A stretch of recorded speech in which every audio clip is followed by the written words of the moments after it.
Those sirens going off in the capital of Kyiv as the world watches potential peace talks. We start our coverage with Skylar Henry in Washington, D.C. And Skylar, these were very early peace talks. What can you tell us? Well, Amanda, Len, good afternoon to you. Well, they went on for hours, although Ukrainian officials have said from the very beginning not to expect much to come from the discussions, especially given that as the talks were going on, there were reports of increased shelling in eastern Ukrainian cities. Now, here at home, there are rolling out of sanctions. We're talking about heavy sanctions, crippling sanctions, if you will, onto Russia, essentially immobilizing most of that country's central bank assets here in the U.S.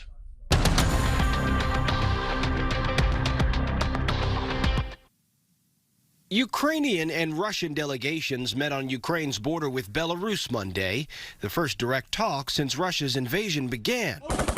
The war on the ground continues. Ukraine's military says Russian forces have slowed their offensive after suffering heavy losses. Russia continues its assault on Ukraine's largest cities of Kyiv and Kharkiv. And Russian President Vladimir Putin raised alarms when he put Russia's nuclear weapons on high alert. I hope this is nothing more than saber-rattling, but we should be very concerned and very vigilant about deterring Putin from further acting against the West. The U.S. and its allies have responded to Russia's attack with sanctions, attempting to isolate and weaken Russia's economy. This weekend, the U.S. and allies kicked most Russian banks out of SWIFT, an international bank messaging system that makes global transactions easier. That prompted some panic as Russians lined up to withdraw cash.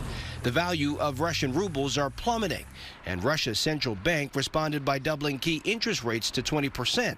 This morning, the Treasury Department announced new sanctions targeting Russia's central bank. The move blocks it from doing transactions in U.S. dollars.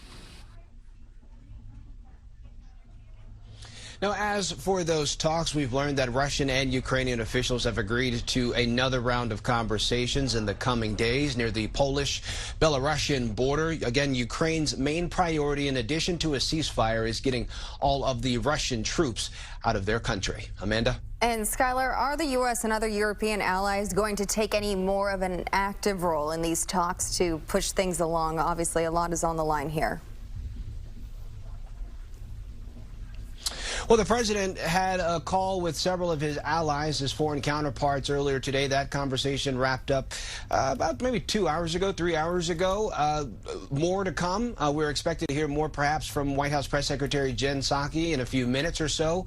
But we know this. With these sanctions that not only the United States but other Western countries are implementing onto Russia, officials certainly believe as if Russia is certainly feeling the impact of that. We saw in the piece talking about what the Russian ruble is currently being valued as, less than 1 cent right now. A lot of officials hoping that what those sanctions will do will certainly impact how Russia moves forward. Guys? All right, Skylar, thank you so much for that report. And Congresswoman Jackie Spears says she has been deeply moved by some of the recent scenes in Ukraine. She spoke today in San Mateo.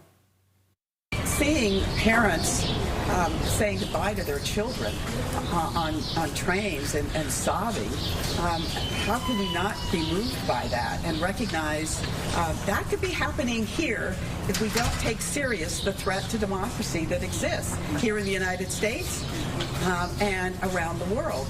So there's a price we pay for democracy, and we've got to be willing to pay that price. And Spears said President Biden is likely to announce an additional $6 billion in humanitarian and military aid to Ukraine during tomorrow's State of the Union address. New developments as the U.S. pulls back from Belarus. KPIX 5's Ann Makovic joins us with the latest on that and the growing refugee crisis. Now, the U.S. just closed its embassy in Belarus and told any U.S. citizen to leave there immediately. It also is telling non-essential personnel at the embassy in Moscow that they are now able to leave. Let's take a live look at the city of Kyiv, Ukraine, right now, where it's nighttime now. City officials lifted a lockdown that's been in place since Saturday, but they warned people only to leave home in case of an emergency. The UN estimates that more than 500,000 people have already fled Ukraine. Many of those coming to Poland are packing onto trains with only the possessions they can carry. Poland already has more than 2,000 300,000 Ukrainians inside. A lot of them have walked many miles to get to the nearest border, and those who've made it out are hearing it's getting more difficult to leave. When we are crossing, there was maybe 100, 200 person, but right now it's maybe 3,000 person. The European Union is preparing to grant Ukrainians who flee the war the right to stay and work for up to 3 years. It is also sending help to border countries to help with arrivals. The other breaking news in international relations, Russia is not going to be allowed to participate in this year's World Cup. FIFA just announced that the Russian soccer clubs are not going to be able to play in any international competitions until further notice. Back to you. All right, Ann, thank you. You can get the latest on the attack on Ukraine right now on KPIX.com, and we're streaming 24/7 on CBS News Bay Area.